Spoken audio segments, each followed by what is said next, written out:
Well, good morning. How are you? Welcome to the Oregon Community 2021. Yeah, that's right. We made it.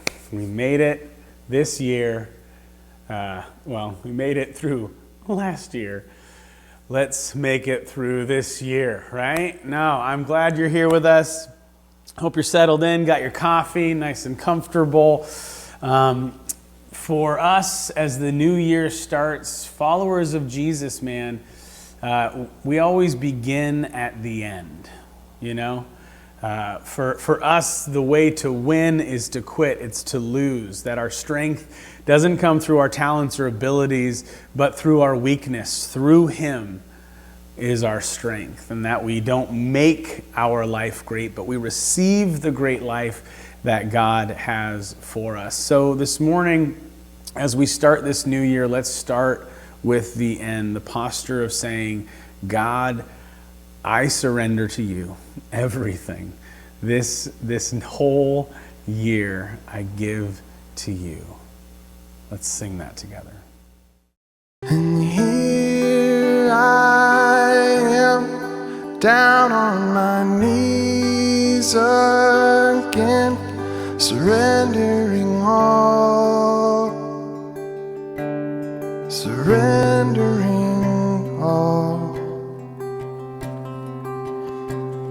And find me here, Lord, as you draw me near. I'm desperate for you. I'm desperate for you. So I surrender. I surrender. And I want to know you more. I want to know you more. I surrender. I surrender.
to know you more, and I surrender.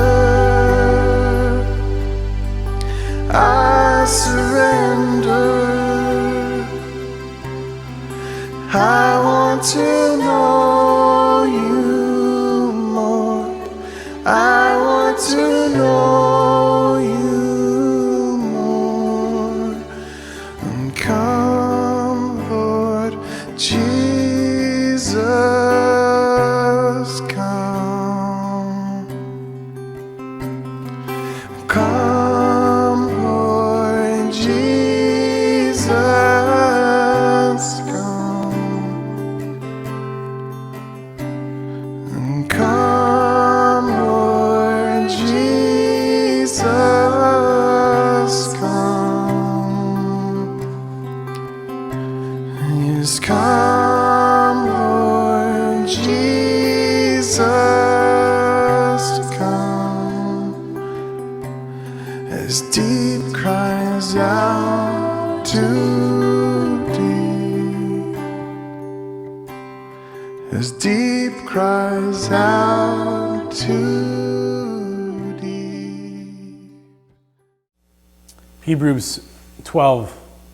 Therefore, since we have so great a cloud of witnesses surrounding us, let us lay aside every encumbrance and every sin which so easily entangles us, and let us run with endurance the race that is set before us. Socrates, the unexamined life is not worth living. Ephesians 4, and that you be renewed in the spirit of your mind and put on the new self, which in the likeness of God has been created in righteousness and holiness of the truth. Stephen Pressfield, for writers, the hard part isn't writing, it's sitting down to write. Romans 7, for I have the desire to do what is good, but I cannot carry it out. For I do not do the good I want to do, but the evil I do not want to do. This I keep on doing. Somerset Maugham, I only write when inspiration strikes. Fortunately, it strikes every morning at 9 o'clock sharp. Deuteronomy 30, this day I call the heavens and the earth as witnesses against you that I have set before you life and death, blessings and curses. Now choose life. Goethe, whatever you can do or dream you can be, begin it. Boldness has genius, magic, and power in it. Begin it now. This morning we celebrate what Charles Lamb calls our birthday. He said everybody has two birthdays, the day they're born and New Year's Day. And that's what this is, to be perfectly trite, a fresh start. That's what the New Year's brings. And I know, not really, it's cliche, come on, it's just another day on a calendar that's arbitrary and blah, blah, blah. But it is not. It's not. Because we're not just machines going through our days and hours and years. We're humans. We have rhythms and emotions, and we contain multitudes, right? And so it is important to have significant days, to have moments that we mark, that we say this marks the end, and this marks the beginning. And so, as 2021 starts, and begins, I want to ask some big questions. Who do you want to be? What do you want? What do you want to do with your life? Where are you going? Every day another day passes, even in COVID, right? You know what I'm saying? Every day we have a chance to enter in, to do the work, to try, to give, to follow the call of God in our lives or not. How are we doing?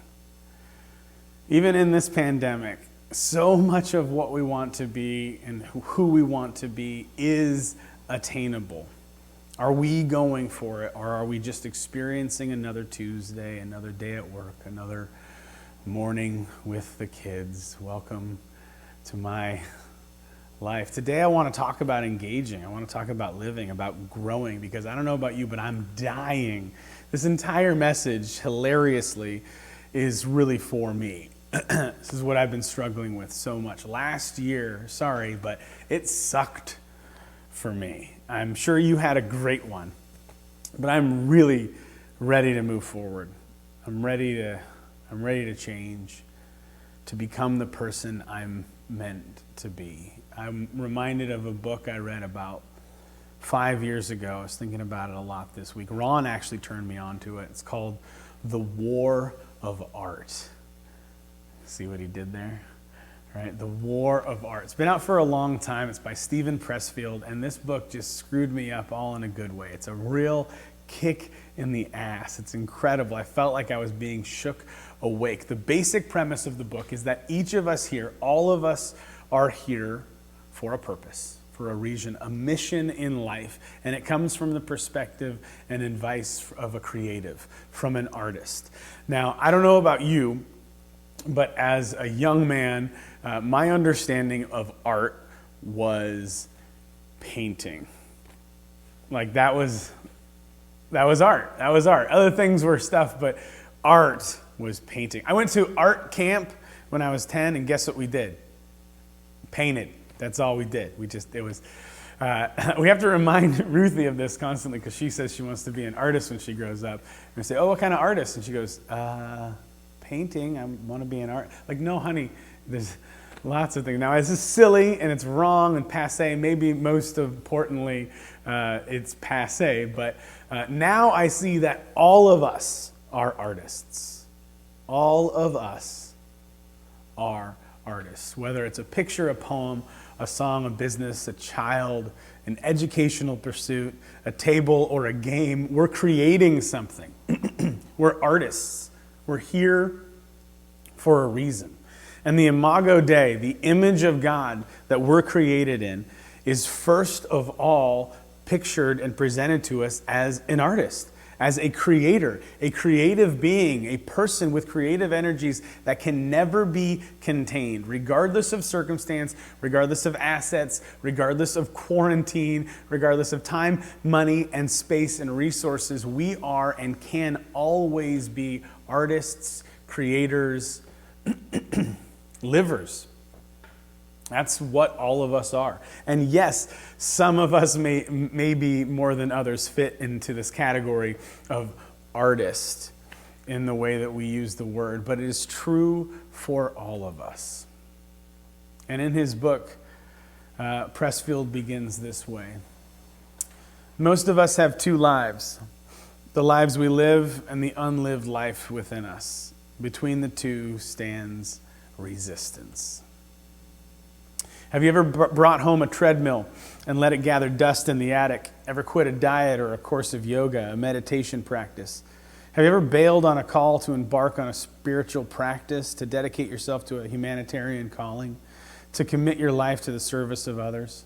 Have you ever wanted to be a mother, a doctor, an advocate for the weak and helpless, to run for office, to crusade for the planet, to campaign for world peace, or to preserve the environment? Late at night, have you experienced a vision of the person you might become, the work you could accomplish, and realized the realized being you were meant to be? Are you a writer who doesn't write, a painter who doesn't paint, an entrepreneur who never starts a venture?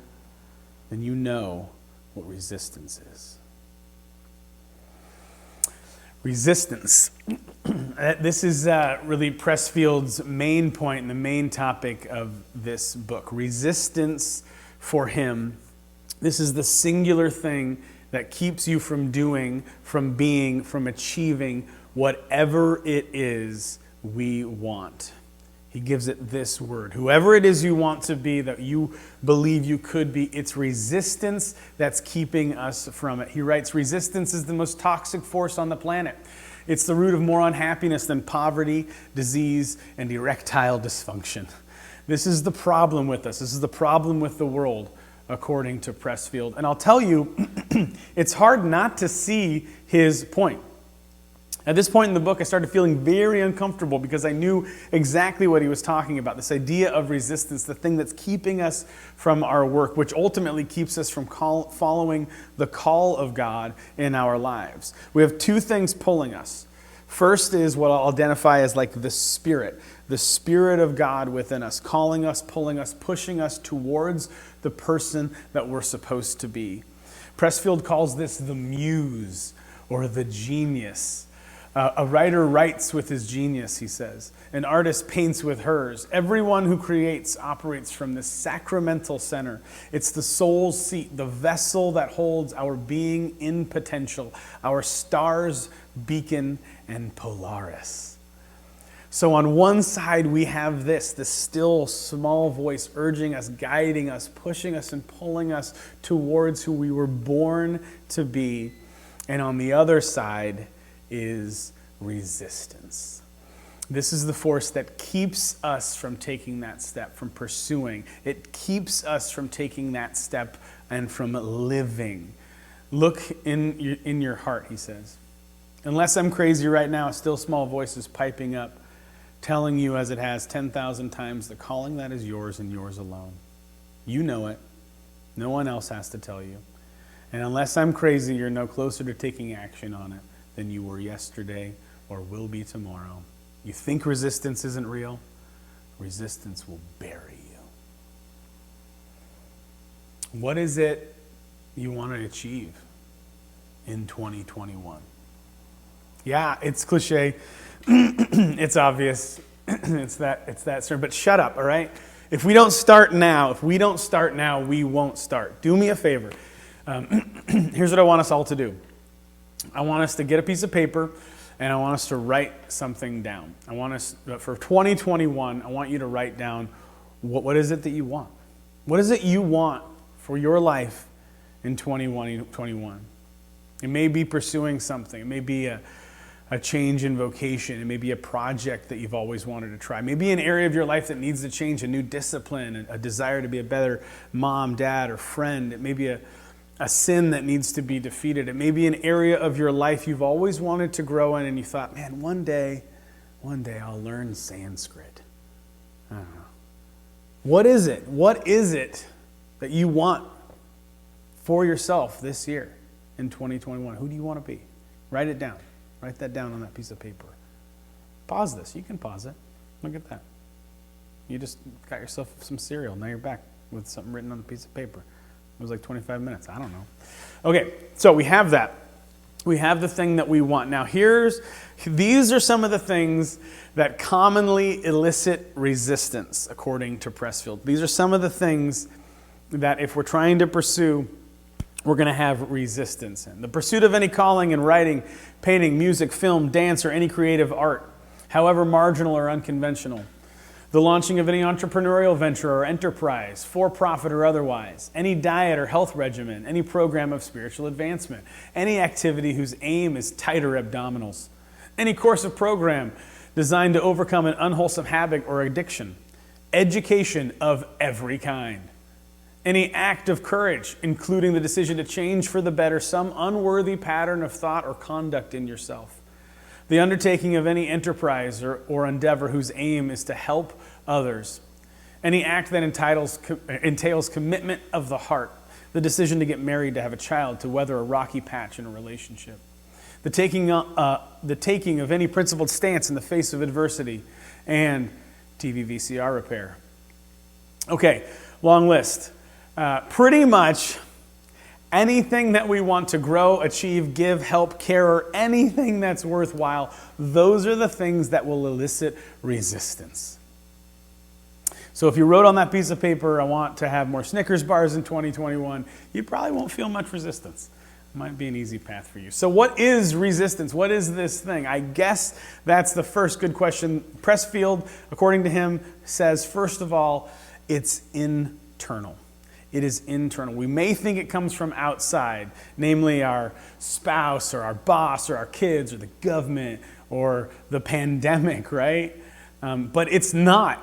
It is not. Resistance is not external. It comes from within. It is self-generated and self-perpetuated. But one great thing about resistance is, since it does come within ourselves, we can use this. We can use it as an indicator that the thing we most need to do, the work we most need to pursue, we can be sure that we will feel the most resistance against it. In this way, we can use resistance kind of like a compass. We can allow it to guide us into the calling or the action that we must follow above all others. Another is that resistance only opposes in one direction. It obstructs movement only from a lower sphere to a higher sphere. It kicks in when we're trying to pursue a calling in the arts, to launch an innovative enterprise, or evolve to a higher station morally, ethically, or spiritually. If you're feeling resistance, you're going in the right direction, okay? If it's easy, maybe not. And that may sound masochistic, right? It may sound that way, but it's not. It's actually the opposite. We're talking about who we really want to be, what we really want to be doing with our lives. That's not masochistic, that's hedonistic. Understanding that loving yourself well is, first of all, very biblical. But second, it means that you treat yourself the way you would treat a good friend. You would care for them. You would encourage them. You would help them to pursue their dreams, especially when it's hard, when they're feeling resistance. Only when we're moving from a lower place to a higher place will we feel that resistance. Again, this is a great indicator to help us know where we should be going, what we should be doing. So what does it look like? What's resistance look like? First of all, procrastination. I know. This is the most common manifestation of resistance because it's the easiest to rationalize. Because we don't say, I'm never going to write my symphony. We say instead, I'm going to write my symphony, just not today. And the problem with procrastination is that it becomes a habit. We don't just put off our lives today, we put it off until our deathbed. Never forget this very moment we can change our lives. There's never been a moment, and there never will be, when we're without the power to alter our destiny. This second, we can turn the tables on resistance. This second, we can act and respond to the call of God on our lives in this new year, whatever it may be. Second, unhappiness. Are you unhappy? Yeah. Are you bored, restless? Yeah. Maybe there's guilt, but you can't put your finger on the source. We want to go back to bed. Yep. We want to get up and party. Yep. We feel unloved and unlovable. You may think that this is just the way it is sometimes, but according to Pressfield, it's resistance. It's us giving in to the powers that keep us from the true pursuit, from doing the work, from stepping up, stepping out, and following the call of God on our lives. And that leads to the next one, which is self-doubt. Pressfield says that self-doubt can be an ally. This is because it serves as an indicator, an indicator of aspiration. It reflects love of something we dream of doing and desire to do. If you find that you ask yourself or your friends, am I really a writer? Am I really an artist? Chances are you are, okay? The counterfeit innovator is wildly self-confident. The real one is scared to death. And that leads to the next one, which is fear. Fear, according to Pressfield, is another indicator that you're on the right track. If it's not scary, it's not worth pursuing. It's probably not your call. And I'll tell you, man, between the last two, the last three, that's where I've been in this last season of my life. Unhappy, self-doubting, and fearful. And it's the constant trying and failing. That's what it feels like, failing, at least. That wears me down. It's been wearing me down, and it's caused resistance to be so strong in my life this last year. And I'm so tired of it. I'm so tired of feeling this way. And it isn't external. I know I'm sitting in an empty building right here. You guys are at home. Things externally are crazy and hard, but it's not. It's an internal problem. It's something that I have to overcome, and I have to remind myself of who God is in my life and what He's called me to. What is it? What is it for you? How have you been struggling? Maybe it's just me, but I don't want this next year to look like this last year. Not just externally, but internally. Fear doesn't keep us from doing the thing. Fear needs to show us the thing that we must do. And I'm ready to pursue again. I'm ready. Next, resistance looks like rationalization. This one's so big for me, man. Rationalization is so powerful. I can rationalize most things. Resistance loves to come up with really good sounding reasons not to pursue the thing we're called to. Well, it's hard. Well, it's scary. Well, what if it doesn't work? Well, what if I mess up? Well, rationalization, man. There's really good reasons not to do the work. And oftentimes those reasons are true, you know?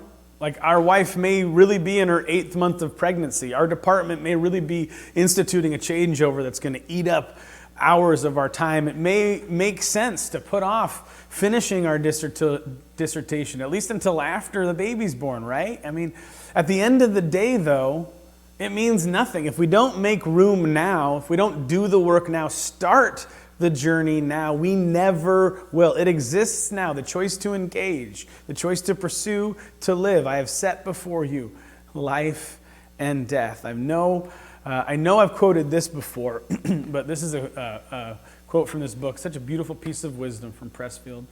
We must know the difference between what is urgent and what is important, and the important things must come first. Our lives are full of urgent things, right? And there's only a couple things that are really important. How much of my energy is put towards the urgent constantly, all the while leaving the important things undone or starved? Thinking, well, I mean, it's crazy right now. It's COVID, I mean, there's just so many things pulling me, and we say, maybe, in June, the lockdown will be kind of over-ish, we can get back to what's really important, we can start to do, but it never stops, it never comes, it never slows down. The urgent things will never stop if we don't make time for the important things now. Do we prioritize our lives? Do we block out time that no matter what, the important things are getting done? And this goes for everything. I'm not just talking about your work or your calling or your art. I'm talking about your relationships, your family, your kids, the things you would determine in your life, in your heart. These things are important to me. Do you protect that time for those things, or are you constantly being pulled by the urgent? This morning, as we start 2021, I think we need to remember what's at stake. Are we going to change? Are we going to grow? Are we going to engage in this life and live out the passions and call that God has on us? Or are we going to just, don't do it tomorrow? I want us to take a look at that sheet of paper. I trust and I hope you wrote something down. It's a good practice.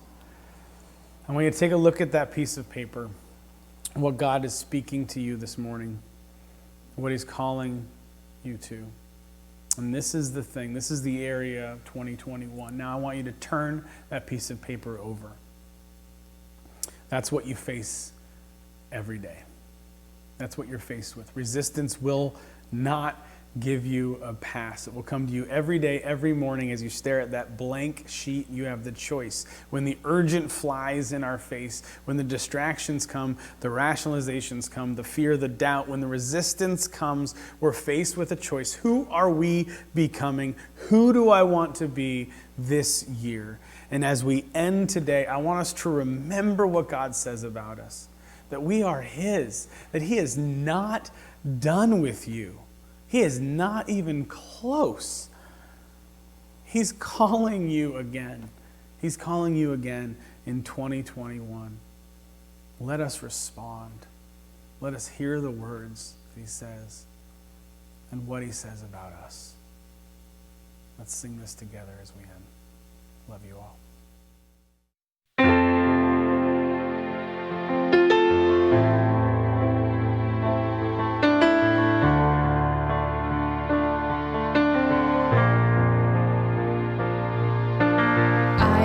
Fighting voices in my mind that say I'm not enough.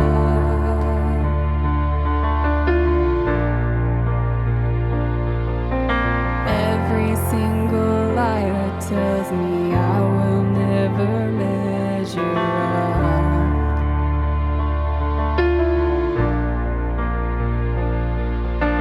Am I more than just the sum of every high and every low?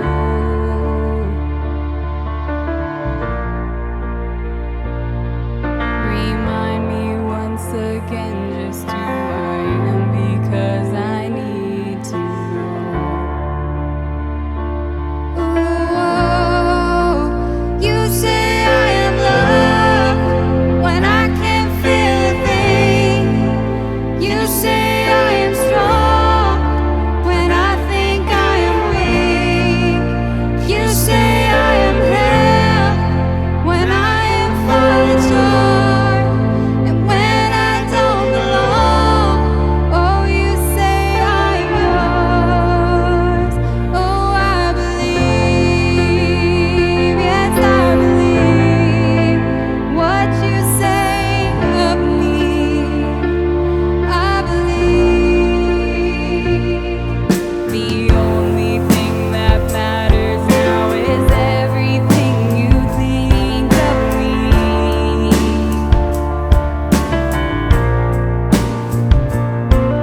In you I find my worth, in you I find my identity.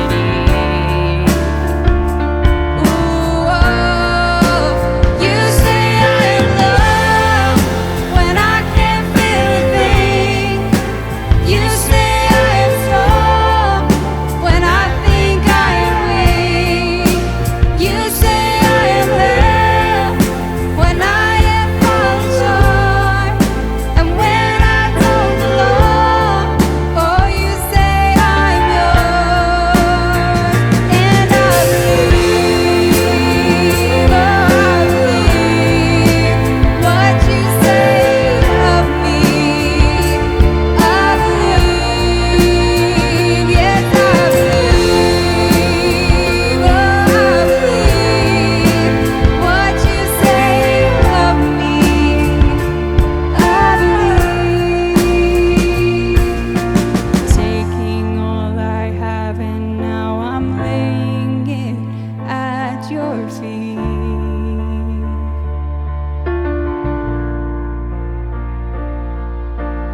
You have every failure, God. You have every victory. Ooh, oh, you say I am loved when I can't feel a thing.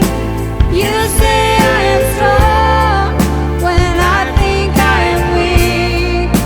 You say I am held when I am falling short, and when I don't belong. Oh, you say I'm yours.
face shine upon you and be gracious to you.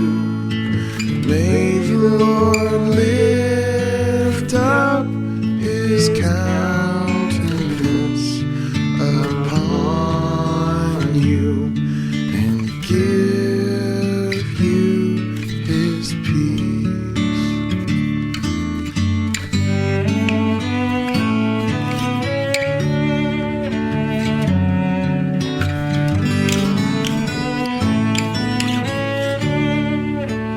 May the Lord bless you and keep you.